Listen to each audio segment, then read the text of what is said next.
before, you wouldn't even look my way. And welcome back to Sullivan's Unheard Voices. I am so honored to talk to my next guest. Tony, thank you so much for being here. It is an honor. Thank you so much for reaching out and letting me know about this. It's first time on podcast, so get the jitters out. I love it. And actually, I'm kind of glad we went through the process that we went to get this going because I thought I knew the different limitations and barriers for people that have blindness. I didn't know, like, because everybody says, like, all of these features are accessible and we have all of these ways to make it easy. But Mhm. once you actually go through the motions, that's not necessarily true, is it? No, not at all. Not at all. We ran into some roadblocks and a few obstacles to get to where we are right now. You would think, just like you said, you would think whenever you come onto these sites or apps, and it would be a little bit more accessible because it's easy on paper, but when you go through it, which is kind of a daily struggle that we go through as in the blind community, it can have its obstacles.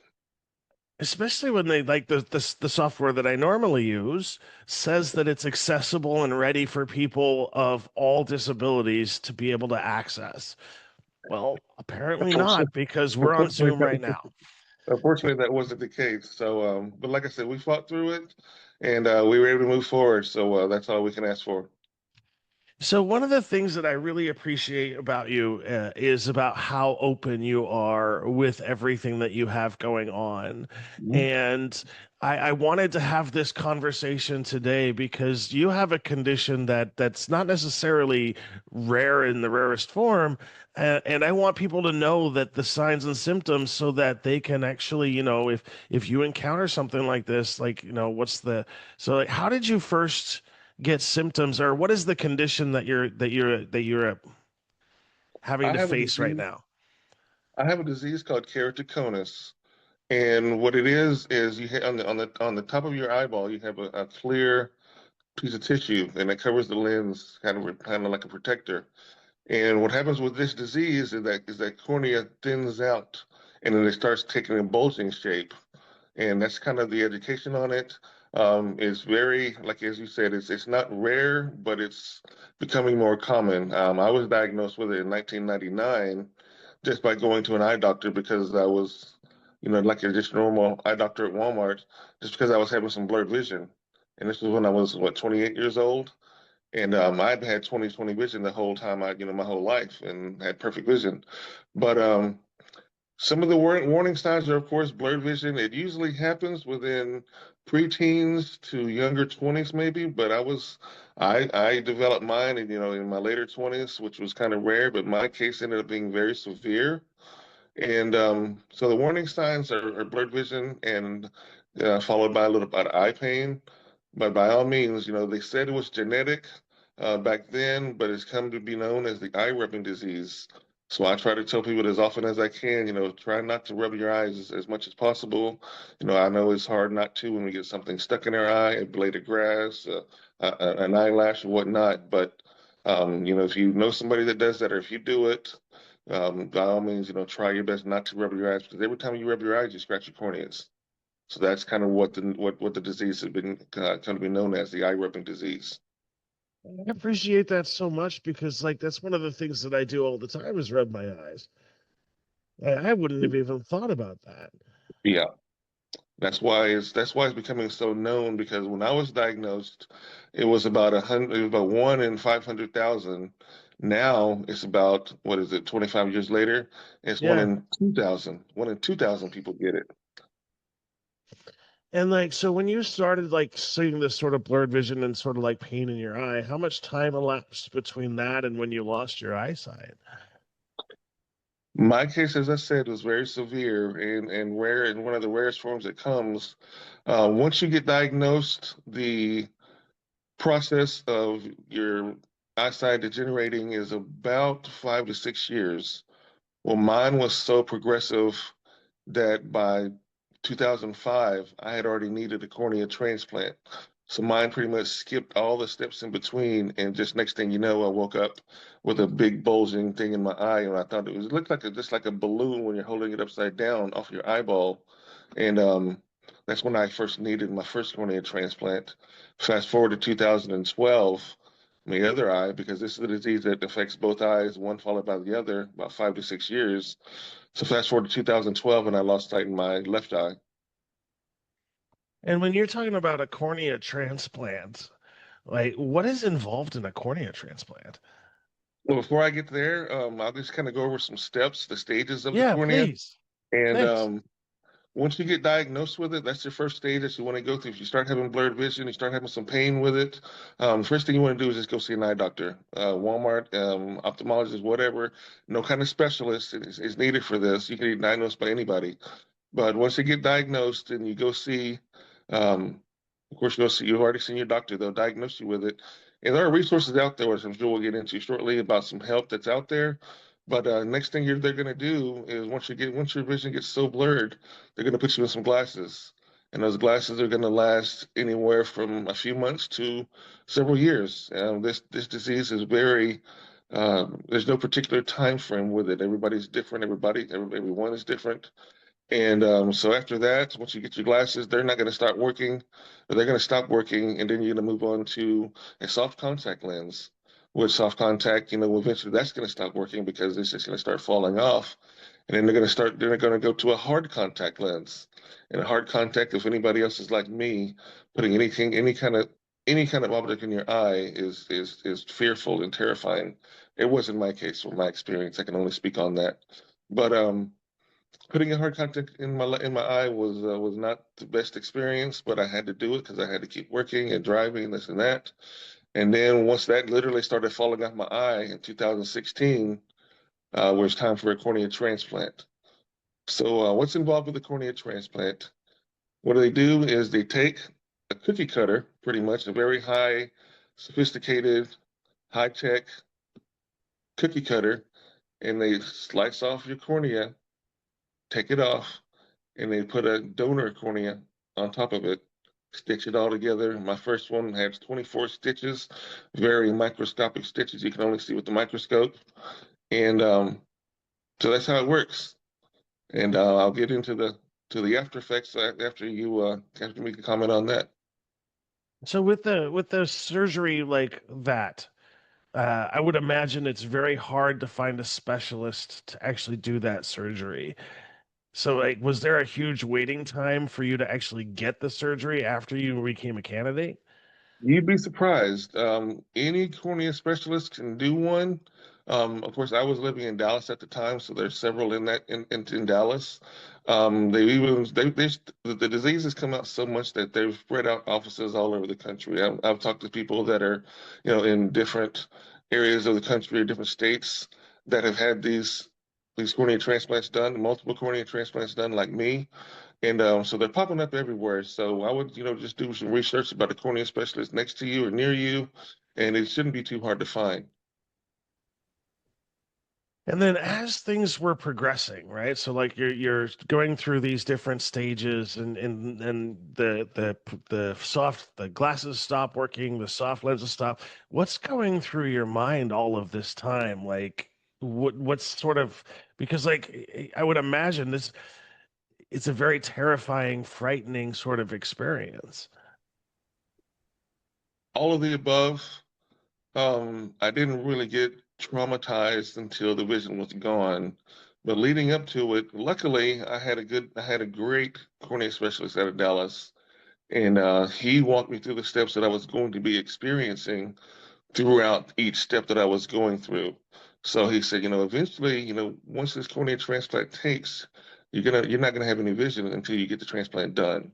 And so just the warning signs that he was giving me that was going to happen really set my mind at ease. But at the same time, as it was happening, it was scary because when the glasses stopped working, it didn't matter if I was driving, it didn't matter if I was on the computer, if I was working, and whatever I was doing, the next stage could just hit in a flash. It might not happen gradually, but when one of my cases, I went to bed one night. I drove home from Dallas here to Tyler, and I drove home the night before. I woke up the next morning and had zero vision.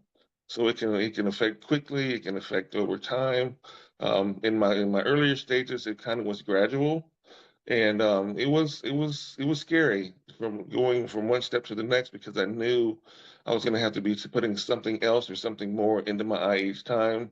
But the after effects was well worth the consequences that I went through trying to get there because, like I said, with this disease, any kind of remedy that you have, you're going to have almost perfect, if not almost perfect vision. And then when you do the cornea surgery and afterwards, was there like instantaneous you could see again, or was there like a delay? No, absolutely. In my case, the next day I have the surgery. The next day, the next morning of the post-op, they take off the bandages, and you can see. I could see perfectly. I could see 20/20 in that eye. And unfortunately, as I had more of the transplants done, the less time in between that I had good vision. So is that just so at the so how many surgeries have you had? Well, I've had 11, now 12. I had 12 procedures done on both eyes, but I've had 7 cornea transplants. And each time less time you have the ability to see between the next transplant? Absolutely, yes. My first one was done in 2016 in my right eye. That took for about almost 3 years. And then in 2018, 2019 was when it went kaput again. And then I had another one, and it lasted about a year and a half. And I had another one, it lasted about a year. And then my seventh one, which was, we moved over to my left eye, and it lasted 4 days. Ah, 4 days doesn't seem like that's. Well, you know But what, I Sean, remember you telling me though, like I remember you telling me though, that's 4 days of being able to see. that that 4 days was spectacular. I mean, the pain, the afterwards, after surgery, um, I'll get into, I'm sure, is well worth it once you can see. In that 4 days, I enjoyed get to see my wife again. I enjoyed get to see my grandkids' faces again. I got to see, TV again. I got to do some things that I wasn't able to do. And no matter how long you can't see, the minute you can see, you take advantage of it. And I definitely did that because And I knew at any time it could be gone. and it's the thing that I've been learning on this journey that I've been on in the last year and a half with this podcast is that a lot of places talk about accessibility and a lot of places talk about what they do to help people with various disabilities. Um, I was without my glasses for about 2 weeks this summer, and I am really can't see without them. And I could only like so my struggle was on a very limited basis. Like I could not imagine like life without eyesight. Like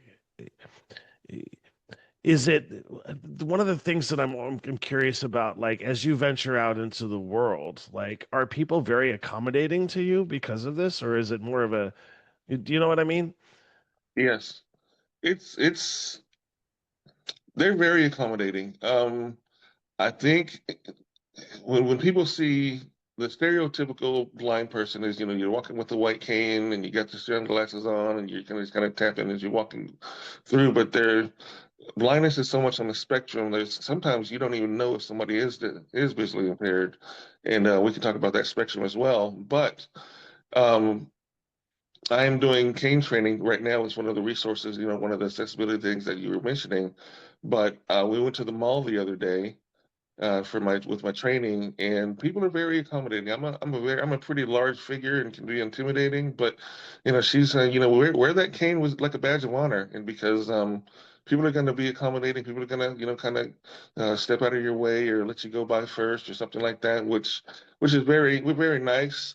They're not obligated by any means because there was a couple of people that that didn't really acknowledge it, but you're going to have those people. That's fine. My wife is also disabled. She had to, be in a wheelchair. She had lost her leg a few years ago, and whenever she's on the cart in Walmart or Sam's or something like that, they're pretty accommodating. But at the same time, they can definitely not acknowledge her at times as well. But yes, to answer your question, people can be very accommodating in offices, whether you're needing a ride or with like public transportation. But sometimes they're not. But you're going to have that with anything. 100%. And you had mentioned just a brief while ago the difference between the levels of sight and what that all entails. Do you mind elaborating on that?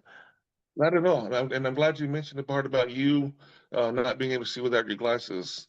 And I know you guys have heard the term legally blind, visually impaired, and blind. First off, we're all a part of the blind community. I'm not really. I don't take a real big liking to somebody that that uses those terms legally blind or I'm visually impaired. We're all blind. It's just the blindness is on such a big spectrum, and with your vision, I would sit there and say, well, without your glasses, you're blind, which is Oh true. yeah. I can't But the drive, I difference, can't walk, I can't find my keys, I can't find anything without my sure, glasses. sure, sure.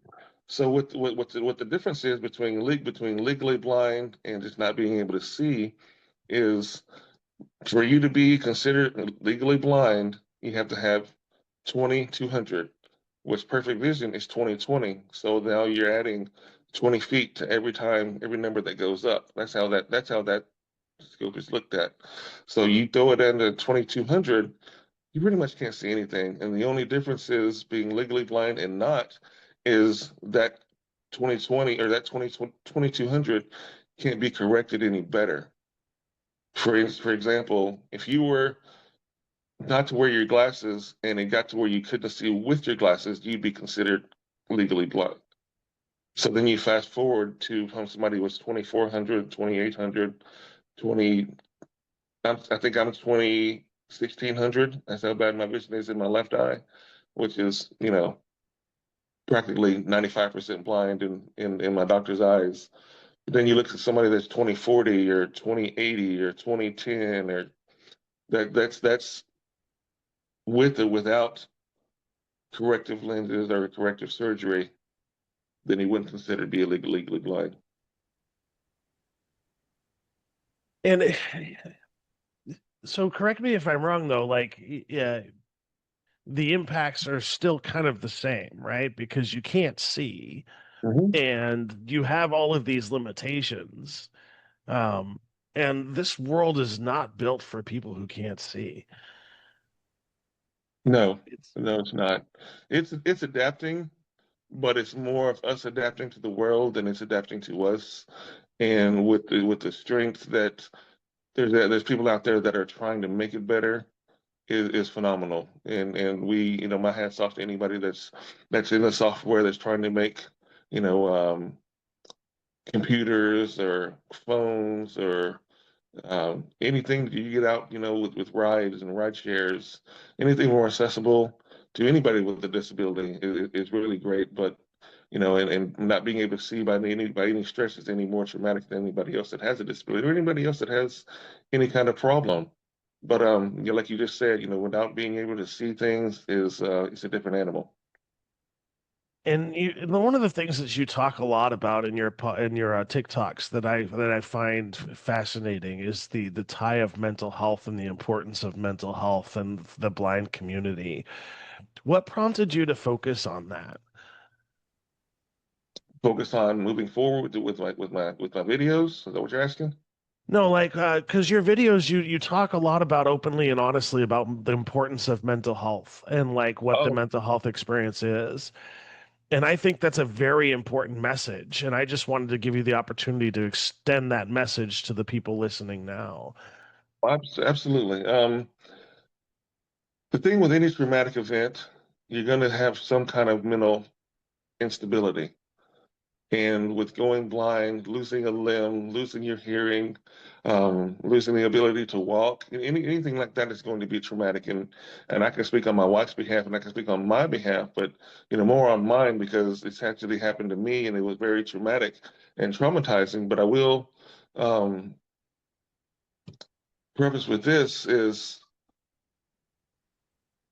my vision and this disease that I have, it affects you so mentally that one step, like we talked about, instantaneously you have vision again, and then it gradually goes down, gradually goes down, gradually goes down. But then we're given that hope that we could see again. And then when that hope is sustained, we can see, then all those emotions and all the mental health or the mental problems kind of go away. But then you can kind of foresee it happening again. It's just this up and down imbalance of life that you're going through, seeing and not seeing and seeing and not seeing, and finally coming to accept the fact that you're not going to see anymore. And that's when I first went down in my deep dark hole of my mental health was about 3 years ago, when I realized that, you know what, I might not ever see again. And I'm not even gonna lie, it was very traumatizing for me. I went into a very deep, dark depression that I wouldn't wish on anybody. And with me already having been diagnosed with severe depression and being bipolar, it just exacerbated the symptoms. So, imagine, somebody that's depressed and then they end up losing a very big part of their life. That's been part of their body for 50 years, um, dealing with that. So it's what I also try to emphasize. It's You can have the best support system in the world. You can have your wife, you can have your loved ones, you can have your kids, you can have family members, you can have acquaintances, anybody you can have 100 people in your inner circle, or just two really, really good people in your inner circle that's supportive for you, trying to motivate you and trying to get you off the couch and trying to get you out of bed, trying to get you just to shower and brush your teeth. Until you're ready to do it and you're ready to do it yourself, it's not going to happen. And I wish I could say, there's a time frame of it. I wish I could say, what, tomorrow, you're gonna feel better. Or, maybe if you just do this, you're gonna feel better. You just get up and you take a shower, you're gonna feel better. It doesn't work like that. It doesn't work like that with any kind of depression. But then you use something that's been taken away from you, whether it be a family member, whether you lost a family member. I can make the comparison with that. It's the same. And it took 2 years, almost 2 years, for me to, finally say, what, I'm tired of living like this. I'm tired of just surviving. I want to try to get back to living life again. And that's when I started coming back on TikTok and making videos, because I'd seen so many people do it before me, and I could really correlate with what they were doing. So it was TikTok's been a fantastic outlet for me. It's my pastime. It's my hobby, and I'm starting to get out more and trying to be more sociable. And I appreciate that so much because, like, I have I have a bunch of physical disabilities as a result of my military um, service, and I went into a real deep depression when I lost, and you almost have to grieve the loss of your abilities in a way. Yes. And while I wanted to sort of take a step back, because what you said was very important, but I want to just add something to it. Because like you said, even if you have that support structure and you have those people that are sitting there in your corner, I just want the people in your corner, in your support system, or people listening that have somebody that's going through this, don't give up on your encouraging information. Don't give up on the person who's depressed and all.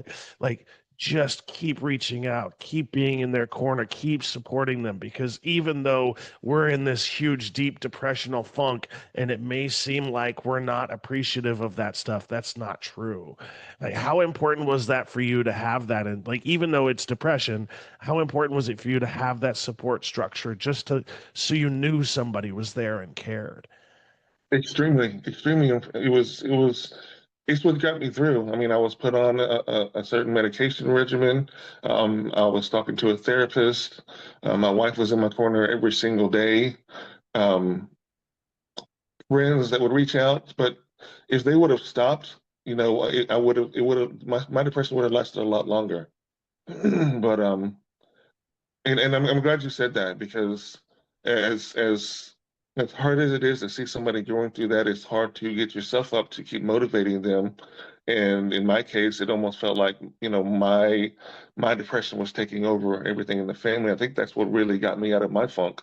And but having that, and I really, that's the other thing about TikTok is not everybody has that support system. Not everybody has, somebody in their corner. And a lot of people are going through this alone, and TikTok has been so great as far as so many people relating to that, and that's why I myself, and including I'm sure so many other blind content creators come on here just to let everybody know that they're not alone. Let everybody else know that doesn't have anybody. They're not alone. They can watch their videos and get inspired somehow to do something, whether it be get up and brush their teeth in the morning, or whether it be get out and go to the airport and take a flight and just everything in between. So even if you don't have that support system, that's what we're here for. But if you do, like you said, keep doing it, stay on them. Don't push it on them as far as getting to where you're pushing them away. But at the same time, by all means, just check on them every now and then, and just stay in that corner. And then I also wanted to circle back to like the surgery yourself, because like you were saying the post-op piece, like how difficult was that? I can only speak on my experience, and I really don't Yeah. want to scare anybody. My therapist has my same disease as well, and when I was telling her about the after effects, I could just hear a gasp and a tone come over her. It's like, "Oh my gosh, I hope I don't go through this." So I will preface by saying this: my case is very severe. I am very privy to eye pain. Any kind of light always gave me problems. So any kind of object entering my eye would just hurt. So the day after this eye surgery, your numbing medicine starts wearing off from the anesthesia. But I tell you that second day, oh, I wouldn't wish them my worst enemy. It is 2 weeks just from a cornea transplant by itself. 2 weeks of nonstop, unimaginable, excruciating pain, 24/7, every minute, every second. And I'm being literal. I mean, I would stay in my room with the lights turned off, crying because the pain was so bad. And then you added a combination surgery on top of it because I had cataracts as well, and then I had two other procedures done where I developed glaucoma. And one of my cornea transplants, they ended up putting a tube in my eye. Another one of my transplants, they put a hole in my eye to let the fluid drain out of my eye to keep the pressure down. And then I had the other eye cataract removed, and then of course I had my eye removed about 8 weeks ago. So excruciating. Those are the only terms I can throw on top of it. So now you have the fact that you can't see, you have the fact that you have depression, and then you throw the pain on top of it. The trifecta of disaster, man. That just that does my heart sinks when I hear that. So like, and as you're going through that, y- and you're kind of stuck in your room, sort of all of that stuff. Like, I guess it's interesting to me that this is sort of the case, right? And so I don't know how else to ask this other than just to ask, like, is there nothing that sort of helped with the pain at the time? I was on some of the strongest prescription medicine that they have, and so the answer is no. The Okay. only thing the medicine did was help me sleep. And then that was only for like few hours at a time. Few hours at a time. Yes, sir. And something else that I'm curious about too is how has your sleep been impacted now that you've lost your eyesight? When I was depressed about it more, it was hard. It was hard just because there were in my deepest, darkest times, there were times that I just, I really just thought it would be better not to be here. And I'm sure those thoughts have come through the SI, and again, I'd be lying if I said those thoughts didn't come to my head. But um, I was able to climb out of that.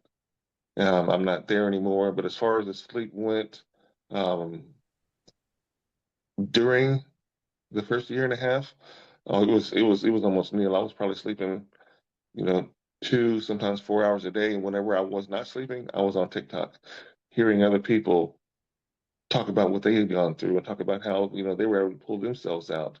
And, I mentioned that a lot in most of my videos. I mentioned that, I mean, I've been mentioning it a lot today, but I mean, I probably would not be here without TikTok. I mean, that's just plain and simple.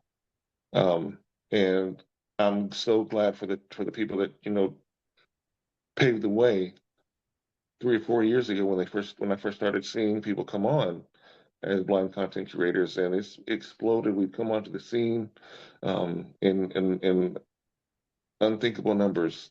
So I'm thankful for that. But yeah, as far as the sleep goes, it was almost nil. And one of the things that you talk about too is about your support structure and like what that looks like.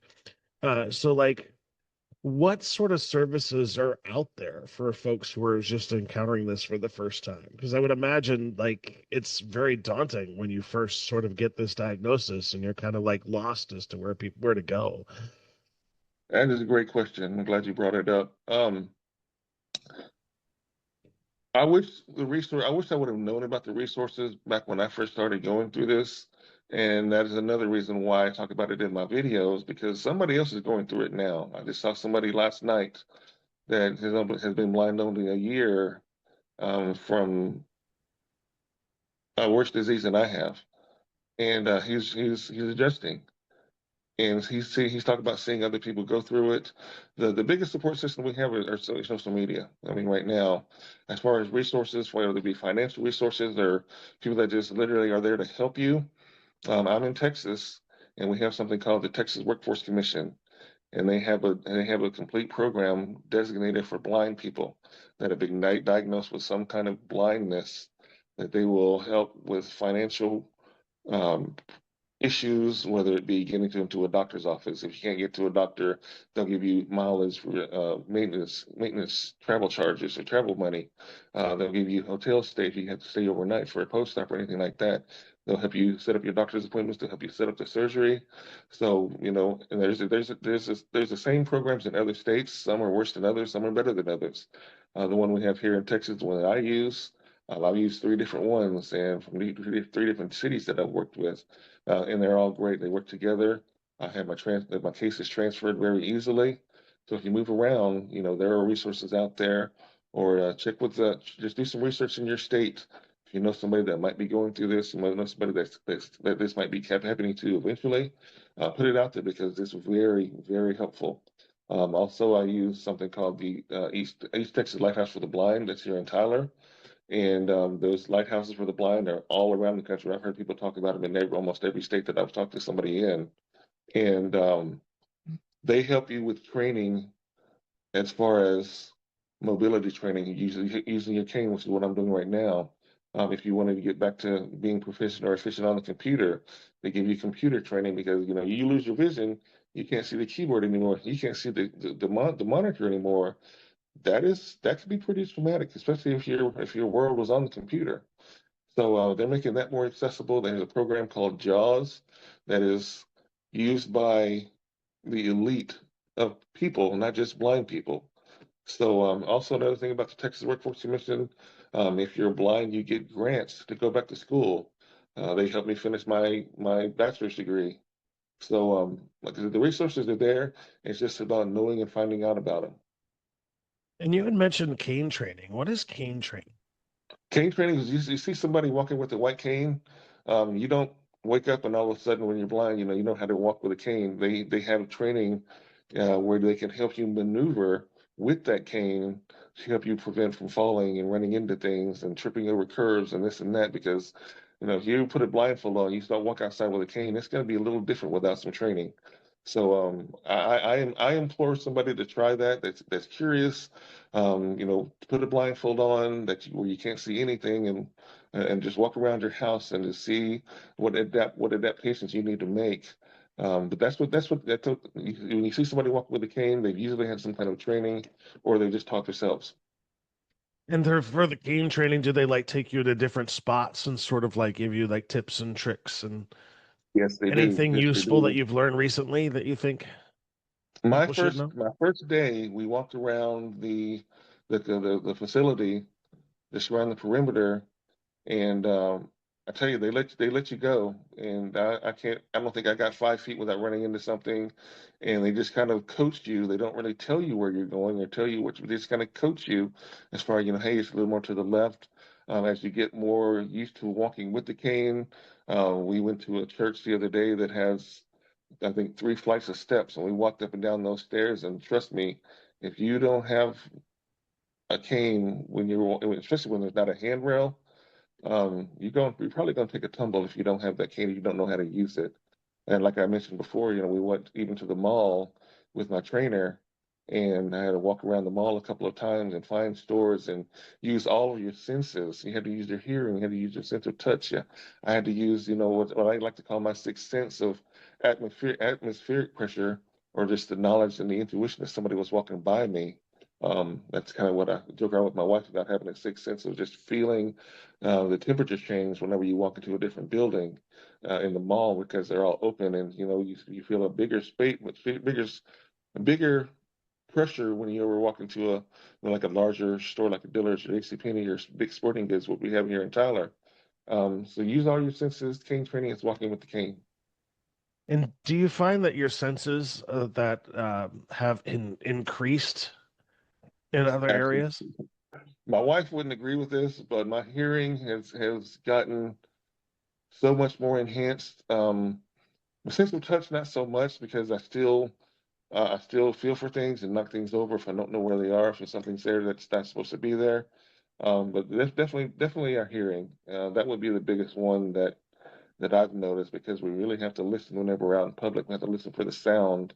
We have to listen for the feel of when I get outside and I walk. No matter what time of day it is, I feel for the sun and where the sun's at, because I still have a little, very, very little amount of light vision that comes through.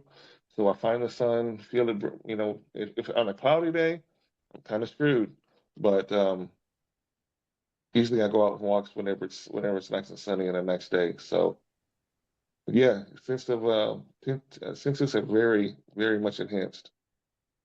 And then as you're walking out in on the in let me words are hard sometimes. I'm I autistic, so understand. um, when you're at a crosswalk, do those sound things actually help? Some of them don't even have them, and What? I just, yeah, some of them don't have the sound ones. Like whether they tell you to walk and tell you don't walk. Yeah. Yeah, a lot more places do. Smaller towns are still adapting to that. A lot of towns are more accessible than others. The big cities, they're becoming way more accessible than say some smaller towns. But I wouldn't say they're more helpful. What I was taught is you listen for the traffic. That sounds kind of scary in and of itself, but that's with the clicking of the crosswalk, and then listen to the traffic. Now, a busy highway, you might be a little bit more, it might be a little more detrimental, but just listening for traffic and the sounds of the cars, you'd be amazed how perceptive you can be. I would imagine some cars just don't even stop. Sometimes I haven't heard a lot of cases where it's too late. I was speaking with a gentleman the other night where he was right in the middle of the crosswalk and his cane broke, and he was just stuck in the middle of it. I was like, man, I could not imagine that happening. Because he was, luckily he knew somebody, or somebody knew him that came literally into the street and got him out of the street and took him on through and took him home. But I mean, even blind people, we're amazed with things that happen these days. But I was also told that you can call the city and say, "Hey, I'm going to be at this crosswalk. Can you turn the sounds on for that day or something like that?" Which I didn't even know that could happen.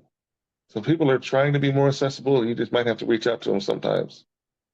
So you can actually call the city and say that you're going to be in an area just to make sure that all the things work. Absolutely, absolutely. Well, that's So actually really good advice. they're making the effort. They really are. Yeah. One of the things that I always recommend to parents with children who are on the autism spectrum is also to get out there and notify law enforcement and notify the fire department so that when they arrive, they know you have a child on the autism spectrum and they know how better to help you in the event of an emergency. Would you Yes. recommend that same thing for people with are experiencing blindness? Not to that extent. I,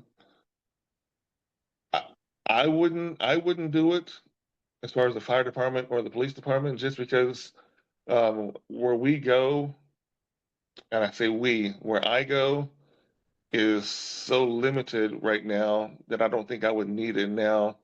Um, I can't speak on that really. I don't know. For me, I wouldn't do it just because my accessible or my going out in public is so limited right now. So I really can't speak on anybody else, whether they were going out to an outing event, maybe something like that, or maybe to the airport, something like that, because you see blind people in airports all the time, and which still just amazes me that they can do that. But another, back to, backtrack on the accessibility things and the resources, there's something called an app called Be My Eyes. And I came across this on a TikTok video, and somebody said there's an app that you can use and you can call someone and they will literally be your eyes. You use your phone, the phone is already turned around where it's pointing at whatever you need them to see, and you're sitting here talking to a live person. You can say, "Hey, in my case, I dropped a pill on the floor. I've got grandbabies. I didn't want them finding it, so I called to be mine. It's just a button that you push." And a live person comes on and says, "What can I help you with?" And you say, "Hey, I dropped a pill on the floor. Can you help me find it?" And they help you find it. You pick it up. They say, "Thank you. Is there anything else you need?" And that's it. That was a resource that I didn't know about. I had no idea that was a resource either. So thank you so much for that. And then in terms of um, community resources, and because like one of the things that I always tell people ad nauseum is if you have a disability, find other people with that same disability and connect with them and sort of talk through collective experiences. And that has been a life-changing support system for me. Is that something you recommend for people who are blind as well? I do. I do, whether it be TikTok or any other social media platform. Because to be honest, I personally don't know anybody in my circle that's blind. I don't know any acquaintances. They might be blind now because I may have not talked to them for several years. But as far as I know, I'm the only person that I know that can't see. So getting out, you might not really find anybody like that in your own community. But like I said, social media is right now is the booming platform where you can find hundreds, if not thousands of people that are going through exactly what you're going through or have gone through it, or it might be coming through, might be fixing to go through it. So yes, but community is, like I mentioned earlier, it's the reason that, the biggest reason, and as ridiculous as it may sound, I say that, but some people, say it's not, but to me, it sounds ridiculous that a social media platform saved my life, but it did. And I gotta say, it's not ridiculous, right? Because like, if it wasn't for social media, I wouldn't have found my autism groups, There you and go. that the autism groups saved my life.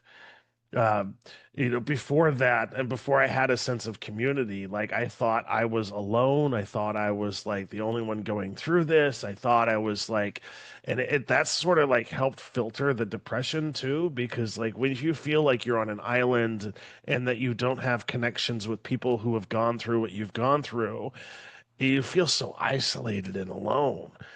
And I'll never forget that first meeting I had with other people on the spectrum where I was like, oh, you mean I'm not the only one whose brain works this way? Like, I'm not the only one who's going through this particular problem. And it's so validating. And it's like, oh, finally, like I've met my tribe. And it's so important to have a tribe to sort of lean on and get ideas from and sort of help each other, because it's one of those things where you have a unique set of needs, and people that have gone through it can help other people that are just going through it for the first time, and it lessens the burden on the person experiencing whatever they're experiencing. Very, very well said. Very well said.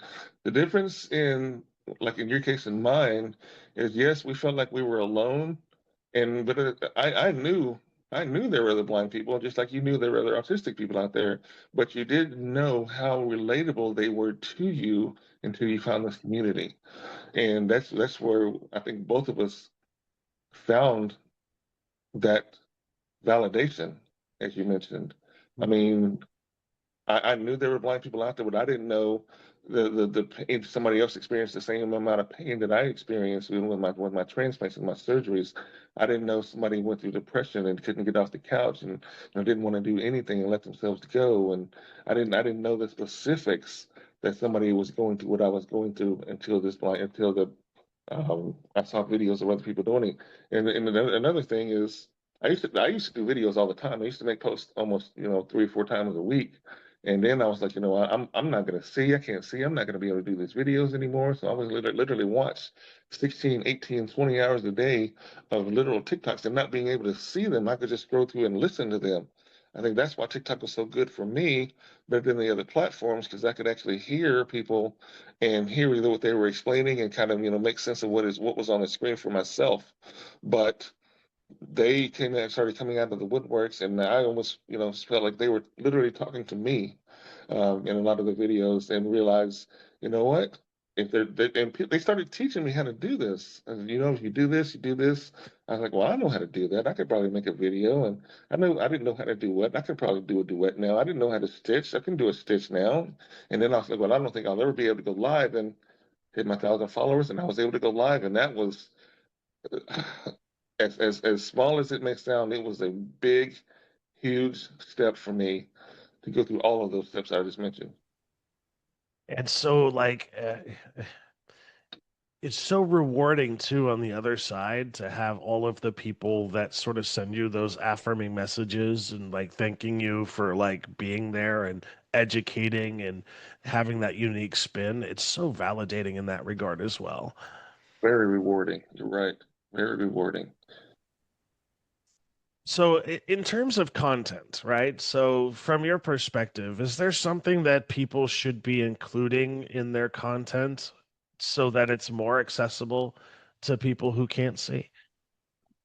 I think I was on the fence about this. I've seen many people talk about this. I haven't made a video myself on it.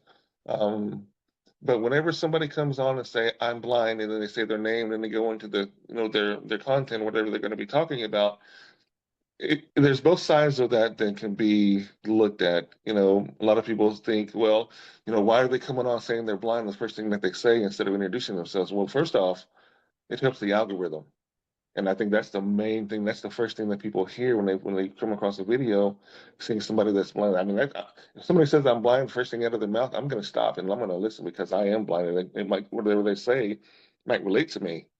But if somebody that's not blind and they hear somebody come across that, they're like, you know what? Hey, maybe I need to listen to this, because I know so and so is blind, or so and so might be going blind, and this might be relatable to what they're going through. So, of course, people are gonna look down on it, as some of them always do. You're gonna have a few, but I think the majority of people that start off by saying, "Hey, I'm blind. My name is Antonio, Big aka Big Blind," which is the way I start off all of my videos. I think it really gets across to people that need it. It's what got me into it. If somebody would have introduced themselves and I was like, "Yeah, I'll keep scrolling," well, they start out with "I'm blind." It helps the algorithm. It brings awareness, because somebody's going to probably watch that video if they start out by that way. I appreciate that so much. Yeah. Um, because I'm like, and I'm thinking about like with one of those strange movements that I've seen happening, like especially like in government entities and things like that, where they start the conversation by actually talking about their visual descriptions. So like when they say like I'm Sean, a white cisgender male with glasses and all, does that sort of help or does that sort of make things worse for you? Or do you even care, I guess I should say. I talked to my wife about this very subject the other day, and I don't know if this will answer your question, but I think the blind movement can. I don't think it's gonna run its course, but it's almost like, a lot of the things that I say in my videos is we're not trying to force our lifestyle down your throat. If somebody doesn't want to accommodate us, that's fine. Nobody is obligated to accommodate us in any way. Just like you're not obligated to, help a homeless person, when you walk across the street, or a panhandler, somebody that walks up to you on the street, or somebody that falls for that matter. You're not obligated to walk, or if you see somebody on the side of the road, you're not obligated to stop and help them. Just like you're not obligated to stop and help us. Is it appreciated? Absolutely. Is somebody going to eventually stop and help? Yes. But just like with a lot of the other movements that are out there, I'm not saying they're forcing their lifestyle down our throat, but sometimes things run their course where, like, hey, when those blind people, they're really just getting to it. So I'm just going to keep on strolling, and hopefully we won't get to that. But I hope that answers your question, where you were going with that. Yeah, I think it does, right? Because like I want people to have like there's so many times where you hear people talking about the blind community without having somebody from the blind community there to talk about it themselves. And I always find that as a disservice, right? I'm always this believer without nothing about us without us. If you're going to make decisions that impact the blind community, you need to have people from that community at the table for that conversation. And if there's nobody at the table that is experiencing that condition, don't have the meeting. Don't have the don't make decisions for a community without that community present and active. Like that's my main message to folks. Like just please include somebody because if you're making decisions that impacts a whole subsect of humans, you want to make sure that that group of humans has a voice at the table. It's so important. I agree, 100%. I agree. Yeah, and you're exactly right. You said it better than I could say it. So, when someone comes onto social media or on a platform and they talk about, I want to talk about disabilities, or I want to talk about, amputees, and I want to talk about mental health, and they're not dealing with it, they're not going through it. It it's kind of bothersome that they may know somebody that's going through that, or they know somebody that's had that problem, but do not validate it and not have proof can kind of, I think they need to kind of tread lightly in those cases. Couldn't agree more. Well, we've been at this for about an hour. Where can people find you? Because I want people to be able to find your videos. I'm mainly on TikTok. I don't really have, I'm not really on Insta. I'm not really on Facebook much. I don't have any of the other ones that I really don't even know who they are or where they are, but TikTok is my main platform. I've got tons of videos on there. I'm always, looking to make more videos. And I also go live quite a bit. Still trying to, build up that network. But and the thing that I like to say on live, is I'm not looking for followers. I'm not looking for gifts. I'm not looking for money. I'm not looking for shares or anything like that. If one person sees my video that is going to help them get out of the rut, then I've done a service. That is what I get out of it. It's people liking my videos. People just acknowledging that, that they've gotten something from one of my videos is empowering to me, and that makes me keep doing it. So I appreciate everybody that has followed me. Appreciate everybody that's liked my videos, shared my videos, added them to favorites. It's just amazing to see that response, and I hope everybody else is getting the kind of response that I'm getting. And if you're on TikTok, search for Big Blind, right? Tony Tate, aka Big Blind. Tony Tate, aka Big Blind. That's it. Tony, thank you so much. This has Don, been I an appreciate you amazing. having me, man. It was such an honor.